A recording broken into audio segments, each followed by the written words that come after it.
Hello, my name is Larry La, and my Vietnamese name is Trung Van La. And actually, I was born in Vietnam with my parents is from China. So I have a Chinese name called Lowen, Lawrence. That's why we picked Larry. And so I was born in the south, in the Mekong Delta, the province called Javan, spelled Travanh, Javan, in the south. So I born and grew up there in the war-torn country of Vietnam.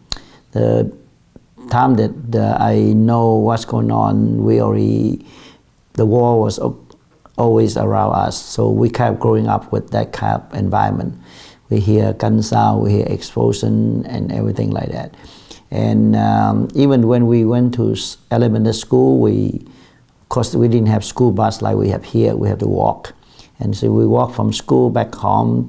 Usually we walk by the market, walk by the downtown of the Javan. Sometimes we see dead body there, and we just walk by and take a look. And I don't know why at that time we just not scared, or we just look to see who that person was and all these things. So kind of exposing around, and we even have a saying in Vietnam that if you hear the explosion, that means you're still alive. It's kind of bad like that. So whatever going on at that time, just like war right now in Ukraine or in the Middle East like that. So we kind of get used to that kind of mentality. We're growing up with that kind of war, and we just accept that as a fact already. So from elementary school, I just, I think when I was about 13, 14 years old, my parents decided to send me to Saigon, that's the capital of South Vietnam at the time, to go to middle school there. And then from there, middle school, go to high school, graduate from high school. And in Vietnam, when you graduate from high school, it doesn't mean that you can go to college right away. You have to pass that they call national exam. And the national exam would take 3 days. You take a break at lunchtime, 3 days on row. And then that's the nationwide test. That's for all the high school in the whole country, take the same test, the same time. And you have to pass that exam. And in Vietnam at that time, there's a lot of pressure for male students, because if you fail the national exam, you have to go to the military service. And the war was so bad that nobody wanted to go into a service at that time, military. If you pass the national exam, you still have to prepare yourself to go to college. And college is again, you have to have the entrance exam. Again, if you go to public school, it's very hard to get in. Public school in Vietnam for public university would be free, and it's very hard to get in. And they have private university too, but so I will always take a chance. So I take exam for 3 different universities. In case 1, 2 fail, I still have 1. But luckily, I passed all 3 of them. One is public, they call it the National Business School in Saigon, and then another one is the Economic Business School, but private. And then another one which is supposed to go to Đà Lạt, the highland, where they have the political science there. So I passed all 3, so I decided just to go to 2 in Saigon, so it's easier for me. I don't have to go to a different province. So I was freshman at the time in 1974. So you can tell that that was 50 years ago today. So I was 18 at that time to go to that college. And that's a very good, it have about 6,000 candidates to take the exam. So after the exam, I thought, I don't need to see the result. I don't think I can pass, because that many people, and they take only 100 out of 6,000. So the chances are very slim. But then one of my friends that lived near the school saw my name on the list of the people that passed the exam. So he was so happy for me. He bicycled to my house and told me about it. I said, no way, I don't think so. But so we went back to the school and say, wow, I did pass the exam. So I was there for the first year. So during the time, the war still going on, and in South Vietnam at that time, they call the overthrow the government from this general to the other generals. This happen quite often, and so we got out of class usually when they have something going on there. So school have to shut down, all these things. So by April, it's a lot of the war was really closing in to Saigon from the North Vietnamese soldiers coming to invade to the south, and it's kind of everywhere at that time. A lot of people try to get out of the country, but only if you work for the military or you work for the American government or you work for the South Vietnam government. Otherwise, you don't have any means to get out of Vietnam at that time, unless you near the ocean or near the waterway that you can get out. But so very and actually we didn't know where to go. People didn't know where to go either, so they don't know. So a lot of people decided to stay after that. And I was in college first year, but before we finished the freshman, the force of Saigon, so all the schools shut down. So after the force of Saigon on April 30th, 1975, all the school closed. So the new government coming in, they try to settle down and they try to decide what to do next. And so we just report to school and do some work, whatever that we're told to do at that time. So we work, sweep the streets, go to some economic zone, do everything. Until about a year and a half later, they reopened the school system. And at that time, all the business school considered to be capitalism shut down. You don't go back to school for business at all. Everything is socialist at the time, so mechanical engineer would be a good choice to go. So I was in this university for that they call I don't know in English they call, but trường đại học Bách khoa thành phố. I mean that's politics. Yeah, and so I was there and then the family decide we want to get out of the country because my father he was born in China, but he didn't live under the communists of China, but my grandparents, they were there, they were in the communist China, in China. So, and at that time, China had, cultural revolution, a lot of things going on really, really bad at that time. So my father was so nervous about what happened to us in the South, because you are the loser to the war. So we have to do whatever the victor told us to do. That's the name of the game anyway, anywhere in the world. So we decided to leave Vietnam at that time. So my father was a business in Javin, in the province that I was born. He is a big businessman. So in South Vietnam, during the war, the inflation was really bad. You don't keep your money in the bank, and you don't keep your money under the mattress either, under the pillows or whatever. People, when they make money, they usually buy gold or buy U.S. currency at the time. So that can keep inflation in check. But I did not realize how much my father had gold until we really needed to get out of Vietnam to pay for the boat owner. At that time, as a Chinese addict, it's a little bit difficult too, because they have the war between China and Vietnam, is a conflict there. So the government of South Vietnam decided that, hey, you are ethnic Chinese, so if you want to live, we can live, we should turn in the gold.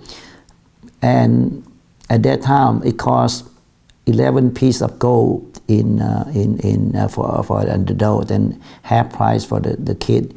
So we have about 14 people in the family, my sister and my sister family too. So it probably, I did a calculation at that time, about 1 ounce of gold is about $200 at the time. So it come out to be probably 20-some thousand US dollar at the time for the whole family to pay the way to get out of Vietnam. With the inflation now, they come to 40 some years later, it come up to be about $100 some thousand for that. I didn't realize my dad was have that much gold until we need it. So we paid away, but even at that time, the only thing you know is to get on the boat. You don't know where you're going, and you don't know whether you survive with the small boat in the ocean or not, but people just want to go. So we left, my parents left Jayin, and because the destination of our boat is not in the same province, so we have to move to Saigon, capital, and from there we go to Bến Tre, that's another province, to get on the boat. So before the boat even left Vietnam, our house in Jayin already was confiscated by the government, and if we could not make it, we probably become homeless. We cannot go back there. But luckily, we were lucky we got out. And on the boat, we didn't realize it's about 60 feet long, 20 feet wide. And by the time we got on the boat, we didn't even know how many people, but we knew this was very crowded. Everybody had to sit like sardine. You cannot even move around. You cannot stretch yourself. How you want to the only thing you can stretch out to stand up. And all the young male have to be under the bottom of to the lower level of the boat. That's where the fishermen they used to store the catch of the day. So you can imagine the environment is not that good, and the air is not that good either. So we have to be down there as a young male. But then the older people and the women and children, they will be on the upper level. And then the captain would have his own cabin on top of the cabin of the captain. So we used to store the luggage of people. Before we even took off, our boat got some problems. So we need to pull back in and to fix it. So it delayed another 2 days.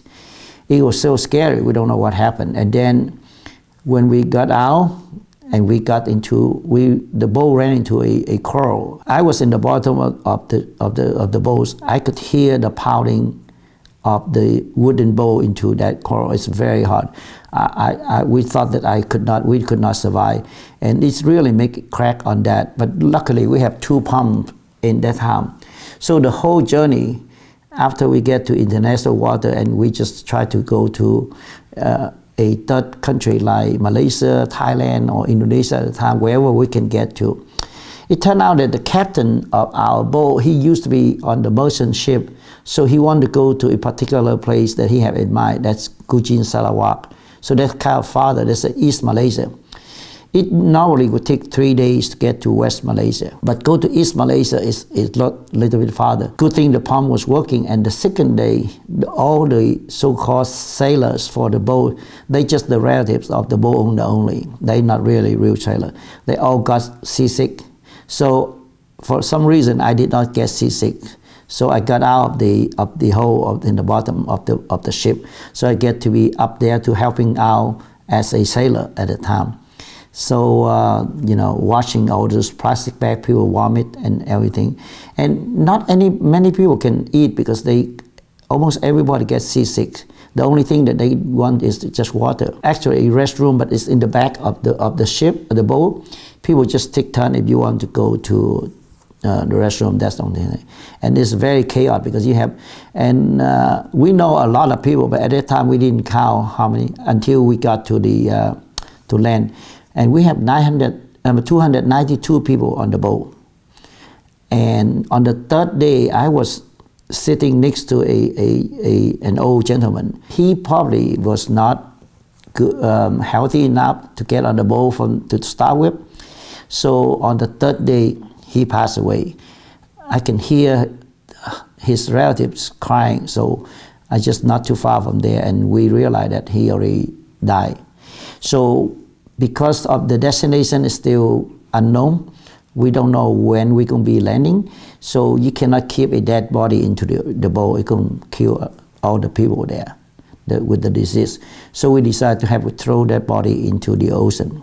And I was one of the 4 people to throw that person into the ocean. We use it back to wrap it, but for some reason when we throw it down, I literally, even nowadays, I can see that picture of him, of that person, jump out of the bag, and you can see that, in the water there. But that's the one of the image that I still in me for look like forever.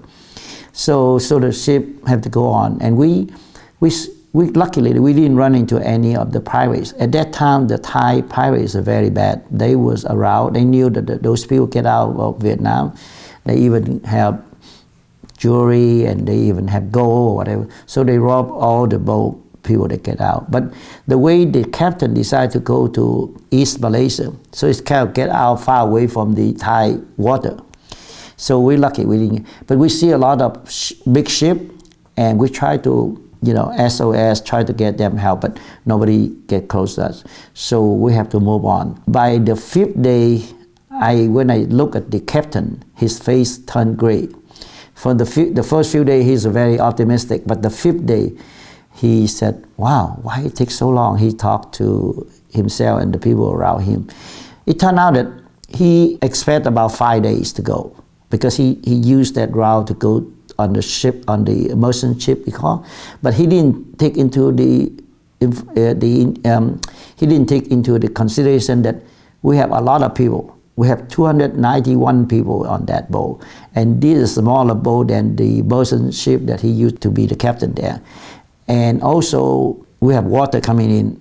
We have to pump it out, and the ship was lower than supposed to be. So I was scared. My parents keep asking me anytime he saw me, I said, when we land, I said, well, we don't know when we get to the destination that we want to. So during that time, since I don't have to be on the bottom of the boat, I was on the top. So I sleep, every night I sleep on top of the cabin of the captain, where they store all the luggage. And because the boat was moving, at night I have to use ropes to tie me up, tie my hands, tie my feet. Otherwise, if at night you sleep, you don't know, and then you're going to be rolling down to the ocean, and that's it. So it's very scary at the time. But up there is very good air, fresh air, everything there. So by the 8 days, we see a fishing boat, and that fishing boat is Malaysian fishermen. It turned out that they are Chinese, Malaysian Chinese. So they speak Mandarin. So of course a lot of people in our boat can speak Mandarin. So the boat owner and the captain talked to them, and they could tell us, we said, you are very close to the city called Kuching Sarawak. That is on the Borneo Island. So we were there, so we got to get there. So before we get close to the city, the Navy, Malaysian Navy, stop us. And of course they have to talk to the government, and they decide to take us in. So when we temporarily stay in one place before there was a refugee camp at the time already, not a little bit far away from there, but they need to build the new housing for our boat, because so it took 3 days after they get done. We get on the bus, and they took us to the refugee camp, and there's a lot of Vietnamese there already there, and they were so happy to see us, and we were so happy to see them. So we stayed there for more than a year for our family. Any family that get accepted, they can go on to settle either in the US, Canada, Western Europe, or even some other country in Northern Europe, in Scandinavian. And so we were lucky to get accepted by the US at that time. And Mr. Royan, Rene Royan, he's a Dutch. He worked for the UN High Commissioner for Refugee at the time. So with my limited English, is better than a lot of people at that time. So I helped them to fill out form, paper and all these things. So I got to know the High Commissioner pretty well. Anytime he come to with the new boat people come in, he would come in to get all the information so he can turn over to the country to so at that time we have the U.S. Embassy people come, we have the Australian come, so we're lucky we got accepted by the U.S. government, and then but then after you got accepted, that's not the end of the story. You have to wait for a sponsorship. In 1978, 79, at the time 80, they have in New York City they have called refugee centers, where they get all the information of all the refugee of the Southeast Asia for the Indochina people, and they look for sponsorship, either individuals or the non-profit organization or the church the sponsor. So luckily we got accepted by the church in Irwin, Tennessee. So after that, they have to process the paper to go. But during the time I was in refugee camp, I volunteered to work for the camp dealing with the Malaysian Red Cross. I in charge the food distribution. Every day, the Malaysian Red Cross, they call it Red Crescent because it's a Muslim country. It's equivalent to the Red Cross, but they call it Malaysian Red Crescent. And so I work with them, and they put, so I distribute food to all the boat people in the camp at that time. So I got to know a lady. She worked for the Malaysian Red Crescent. She go by the name Madame Ann. So we call her Madame Ann, and so I work very closely with her. And sometimes she need to go take me, because keep in mind that the camp that we're in look like a jail, if you call it jail, because we cannot go out, we cannot walk out because in the jungle. Even when you walk out, you don't know where to go either. And they have police around, so we cannot go anywhere. But unless the police escort you to go out for doing something, maybe go to hospital, I have to take some lady that have labor, they have baby, deliver baby, then we go to the Quynh, where the hospital. But other than that, I work with Madame and we work together for the camp. So she took me out to the city quite often, so we got to eat outside and go to outside. So I get to know her. That's why I kind of jump a little bit further, that I just came back from a trip that I went to Cochin, Sarawak, where I was refugee 45 years ago. So I got to reunite with Madame Ann, and we were so happy. She's still there, and she's about 76, 77 years old now. And we are lucky to meet her. And then the refugee camp is long gone, but she's actually one of the very few people in Cochin right now that know where the location of the camp. So we got to see, the only thing we recognize is the river, the one that behind the camp we used to use to bathe every day. So after we got the paper, then we go to the Kuala Lumpur. That's the capital of Malaysia, where we have they call transition camp, where we get our physical exam, make sure we're healthy enough to come to the US. So from there, the fly out from Cochin, we went to Hong Kong, and we stayed there for overnight. Good thing we have some friend and relative there, so we got to go out in Hong Kong, the first time ever for so long. So we got to, from there to go to Hawaii. That's the port of entry that we come to the US, get all the paperwork done, and from there we go to LA, Los Angeles, and from there to Atlanta, and Atlanta to Tri-City. That's where the Tennessee, they have the Tri-City airport. They have Kingsport, Johnson City, and Bristol, Tennessee. But Irwin is about 40 miles away from the airport. So when we got to the Tri-City airport, that was November 29, 1979. At that time, for some reason, that region had a early snow. When we look out the window of the airplane, we saw snow. We're so happy because this is the first time I really see real snow. We only see snow in the movie, but this time. So in that small airport, you have to get off the ground and walk into the terminal. And we walk on the snow and we feel so good, even though we're very cold, because we wear the tropical clothes. So the church people, they come to greet us. And I still remember Miss Ruth Johnson. She took out her big coat and put on me, because she realized that we are not properly dressed to the weather. So from there, the bus take us to Irwin. And one of the church members that have the apartment in downtown Irwin. But keep in mind, downtown Irwin is a very small town, only about 5,000 population at the time.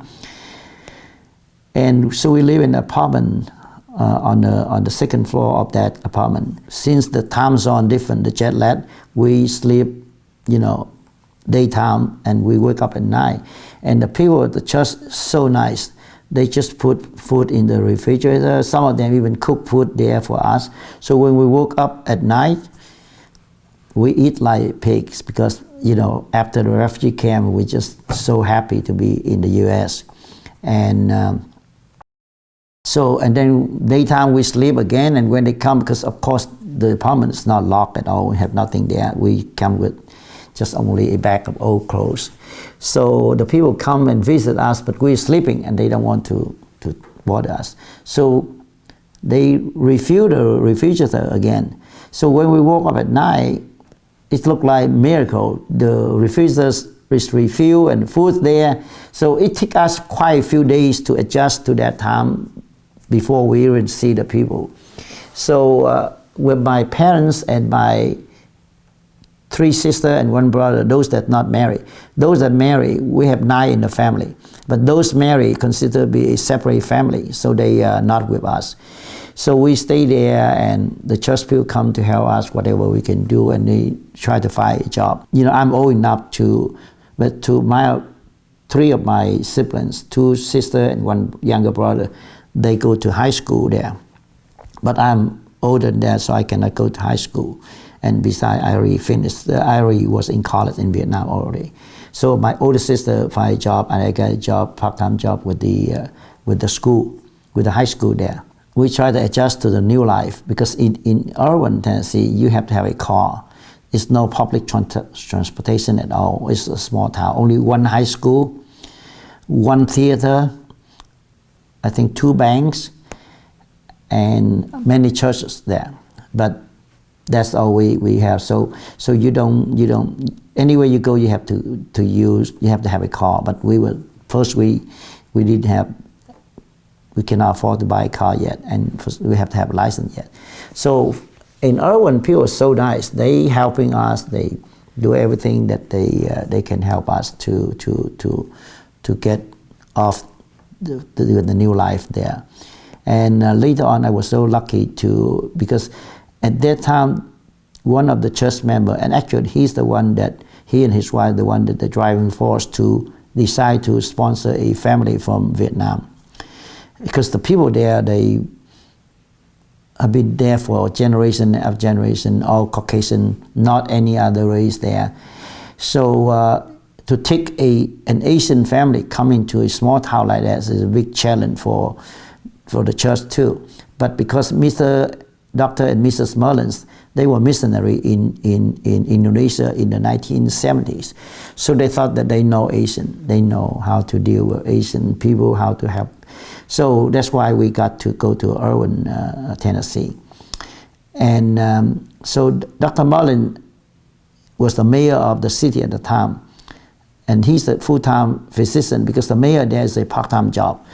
But with his position there, he got to know the biggest employer in Irwin at that time is the railroad. They call it Crisfield Railroad. So luckily, I got a job with Crisfield. And the job before that was a minimum wage of, I think the minimum wage at the time is $2.25 per hour. But when I was sitting in the table with the interviewer from the railroad people, I saw him roll out $7.50 an hour. I said, wow, couldn't believe that. But because the railroad is a union, they have a bargaining power. So that's the minimum the railroad have to pay an employee, $7.50. while versus the minimum wage of $2.50, that's 3 times more. So I so excited, I was happy. So I work as an office boy and also janitor. I do cleaning, I do everything that the job requires. Haul the mail to the post office at the end of the day of the shift, so people, before they get off work, they come and mail out, they put it in the mailbox. So I collect all that and I walk to the post office and beside that. So after a year, I think I want to go back to college, because remember I was in college before the Force of Saigon. So that was my first freshman, the first time. And then after the new government opened up school, I was freshman the second time. And when the Johnson City is a city about 15 miles north of Irwin. So it's a bigger city and they have the university there. They call East Tennessee State University. So I decided to go back to school and working full-time for the railroad at that time. And luckily, I did not have any document to show that I graduated from high school in Vietnam. But luckily that Mr. Lloyd Bell, the administrator for international students at that time, he knows the education system in Vietnam. When I described to him that I passed the national exam, get to the college, he said, we believe everything you said. So we don't have to take an ACT test, SAT test, or even the TOEFL test for foreign students. He said, you in. So I got to admit to school right then. So at that time, I thought, during that time, it's the early 1980 when Ronald Reagan was the president of the United States, and he very big on defense. So computer science would be a good thing that you can get a job later on. But at that time, it was a mainframe computer. It's a big computer that they have a computer lab that about 15 terminals for the student to use, and you have to take turn. So I signed up to go to that school for computer science major. But it's very difficult because I work full-time and went to school full-time too. So if you work in computer science lab, you have to go to the lab and you have to take turn. It takes forever to do the homework. So after a year and a half or so, I feel like, I don't think that. And besides, I like to socialize with people more than just sit in the work as a programmer. Sit every day, just look at the monitor the rest of my life. I said, no, let me change. So I changed a major into business and concentration in finance. So I graduated in 4.5 years. It's pretty quick for a full-time student and a full-time job too. Luckily that I got help from the Pell Grant, the grant that helped the student to go to school. They base on your income the year before. So the year before I was in refugee camp, so have no income. So I got a full grant to pay for my school and also pay for some of my book too. By the second year, I worked already part-time before the railroad. So I still get the grant, but not as much. But that's good enough to pay for my tuition. By the third year, the small railroad that I worked for, they merged with different railroad, become nowadays they call CSX. That's a very big railroad, and the headquarters in Jacksonville, Florida. And they have all kind of program for the worker. They have the tuition reimbursement program. I was already in the school, so why not? So I took advantage of that. So I signed up for that program. So at the end of semester, you just turn in your grade. If you make C or better, then they reimburse all the tuition. So I almost get 4.5 years free tuition for the whole thing. And it turned out I'm the only one in the Queensfield division at that time in Irwin to take advantage of the college reimbursement program, because actually the railroad, just like I told you, even a minimum there, I get paid $7 some. So the engineer or the people that work there for a long time, they get paid very well. They keep asking me, because during the lunch break, I sit there and I read my book, and those people, they just sit there and talking, and they keep asking me, why you want to go to college? You make less money when you get out. I said, well, I want to learn something anyway. So from there, I decided to finish I can't have another freshman because I have third freshman. And anywhere you go, they have some mostly very good people, and some people they have kind of want to give other people a hard time. So with my English at that time, when those guys they not trying to help you, they try to make fun of you. So I used to say that, sir, if you don't understand my English, that's your problem. And the guy looked at me and said, and then I said, if I don't understand your English, just your problem too. Either way, it's your problem. The guy said, why? I said, okay, let me explain to you why. I'm trying to speak English, that's your language. I'm not speaking Vietnamese or Chinese. So don't you think that you should try to understand a foreigner, try to speak your language? And the guy said, yeah, you're right. And then you speak your mother tongue to a foreigner. Don't you think that you should speak to the point that makes sense to a foreigner to make them understood you better? I said, yeah, you're right too. So either way is your problem. So from then on, we could cut it out. The way we have to face those kind of discrimination in a right way, we not so just to talk them out. So from then on, we become friends, so they understand. And the city too, because they never see anybody look different and talk different than themselves, because they've been living there for many generations. And people were skeptical when they saw me on the street in Irwin. I understood. I don't feel bad because I know that, I come all the way on the other side of the globe, and here people living here for so long. So, but for me, I just say hello to everybody I met on the streets. I stick out my hand, say hello or good morning and good afternoon. If they shake my hand, they shake my hand. If they don't shake my hand, it's fine. I don't feel bad at all. But after a few months, the only weekly newspaper there called Irwin Record, people realize, oh, they have some newcomer here, and that guy is very friendly. So they want to interview me. So I was on the front page of the Irwin Record with my picture. They say smiling face, newcomer to Irwin, Tennessee, and all these things. So people, more people know about me now. So, and from there I go to speak to the book club. Some they have the book club, and they have some Caravanas club. They asked me to come to speak to them. So we got to know more and more people. And a lot of them very helpful, even they not from the church that sponsor us, but they want to help. So one of the retired professor, take me into her house. So try to improve my English, especially want me to be a good U.S. citizen by teaching me a lot of American history, that I love history too. So it's really helpful at that time. And so I lived there and have a lot of friends. And but after I graduate, I think this kind of too small town for me to do anything else.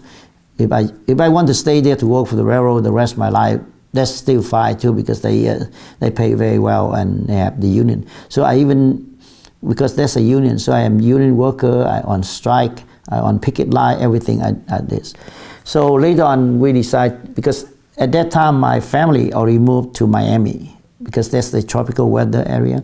So after I graduated from college, oh, by the way, when I graduated from college, the general manager, the assistant manager, the general counsel of the railroad, they're so happy. They even went to my commencement ceremony, because they feel so proud that the only one guy in the division to take advantage of the tuition reimbursement program. So they came to me, and I graduated with honor too. So it's very happy. They're very happy that I try my best to do things.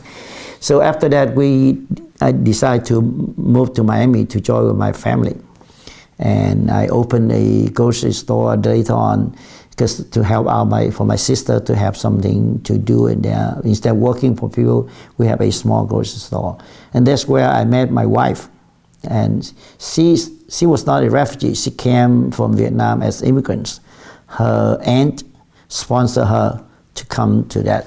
So got to meet her there. So and then at that time I have an opportunity.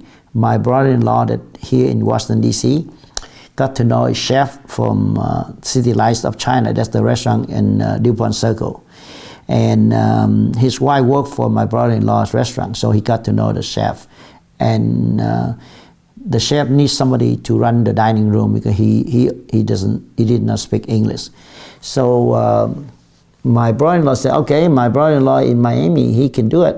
So he called me up. He said, do you want to go into restaurant business in Washington D.C.?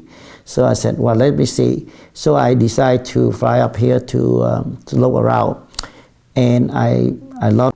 So after you there 6 days, 7 days a week, every day like that. Anytime I go out in the afternoon to do some errand, I just have a strange feeling that I think that the sky is so low. I even can touch the sky because you're in the basement, and that kind of thing that make you feel. So after that many years there, I told my partner, said let's move out, move out to a different location on the street level and all these things. But he didn't want to do that, so I sold my share to the new owner. So I moved out myself. And that was the first time I out of the restaurant business. And that was 1988. So I decided to go to Vietnam. And that was 20 years after I left. I left in 1978, so 1988. So I said, well, I need to go back to Vietnam to see the country that I was born in. So that's the first time I went back there, and it's just very different than when I left. Vietnam at that time already have normalization with the United States in 1995, and all the investors, all the all the company come in there to invest in Vietnam. So Vietnam kept getting a lot better, and some of my classmates are doing very well. Some still struggling, but so I was so excited to see all of them after that 20 years, and because they told me that in the early 1980s, Vietnam was very, very difficult for everybody. Even you have money, you have nothing to buy from. I remember at that time, one of my good friends had a newborn baby. I just sent him a packet of just different, very normal thing like baby powder or some other thing for the baby. They got it, they were so happy. Until today, his daughter already have children, but they still remind me about that package, because that package to them is a big deal at the time, because they're Vietnam at the time. So, but 20 years later, I come back, they doing a lot better, and the country doing better. That's why I'm very happy to see that, even still under the communist government, but at least people there doing a lot better than when I left. So that's my first time there. So I was there for a few weeks, and when I come back here, I get so bored. I said, I can't retire at 42 years old at that time. I said, need to find something. But at that time, the people that work for me at City Lights, they did not really happy about. They were not happy with the new owners. So they called me up and said, hey, let's open another restaurant. I can work for you. I said, no, if we open a new restaurant, you don't work for me, you work with me. So I make them partners, those people in the kitchen. So we decided to look for a location. So we found the corner of New Hampshire and M in south of DuPont Circle, near Washington Circle, near the GW University. So we found a place, and we got the place, and we opened Miwa. They call the restaurant called Miwa. We cannot call Sea Life China. Even at that time, Sea Life China was still very popular than when I left. So it took a long time for the construction because the building was empty. So it took probably about more than a year, a little bit more than a year to get the restaurant open. So we opened in year 2000. Before we under construction, we wanted to get it done so we can open. But when we ready to open, I just get anxious. I get worried. I said, how do people know Miwa? Because at that time, I have to compete with my old restaurant that's very popular. But I said, well, I like to take a risk in business anyway. I never like to take a risk in gambling. So business, I don't mind. So we opened, and as soon as we put the side grand opening, we were packed, we were busy.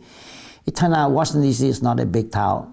People already knew about it. They already heard about Larry going to open a new restaurant, blah, blah, blah, all that in West End. So the time we opened, the business going right away. We're so happy about that.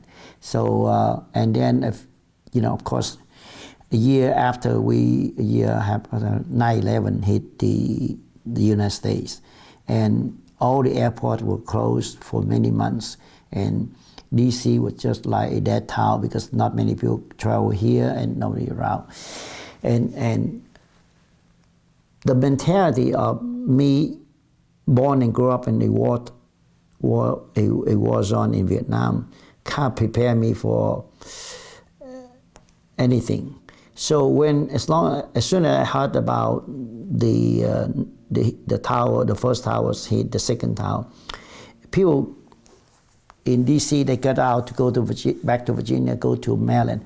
But I drive into the city. At that time, I drive in, my car's probably the only car that driving in along with the ambulance or police car, but nobody go in. So I went in, and my manager from Taiwan, he was so scared, he didn't know what happened. So they already there. The good thing that 90% of my staff come to work that day, even because the reason they did that, because they don't watch the news. When they go home, they turn on their, Chinese or Vietnamese show, or when they get in the car, they listen for the CD. So they just went to work. So we have 90% people. So after things calmed down a little bit, we decided to open for business. And that time, we probably one of the few restaurants in Washington, D.C. that opened for business, because everybody else, they already heard the news in the morning, so they didn't even show up to work, and all the restaurants closed anyway. And it's really helpful for the people that trapped in the hotel. When that kind of thing happened like that, everybody's so anxious, everybody's so worried, and so they don't want to sit in the hotel room and watch TV by themselves. So they want to find somewhere that they can talk to people. So right there, we were open, and people just come in, and they were so happy. They keep telling me that thank you for opening up for us. So, you can see stranger talk to stranger because they just want to get somebody to tell. And that day we sell more alcohol than anywhere. Everybody have a glass of wine or cocktail in the hand because everyone want to have some drink. So, but to me, because the mentality is different, so we just doing that, open up. So the business, even though the business was hurt by the 9/11 event, but because we have a lot of carry out, so we survived that. And a few years later, in Cherry Tree, they building a new building, and they want me to open the second location of Miwa. So I thought that time, I said, okay, let's try it. And that was on second floor. I was in basement before, I was on street level, and now it's the second floor. A lot of my peers in the restaurant business, they advise me not to. Said, Larry, don't do second floor. It's very hard to do restaurant on second floor. I said, well, I tried basement, I tried first floor. Why not try second floor? But the good thing that because Miwa already known in DC, so when we opened that one in Cherry Tree, Friendship Heights, we got pretty good business. We got busy and everything like that. So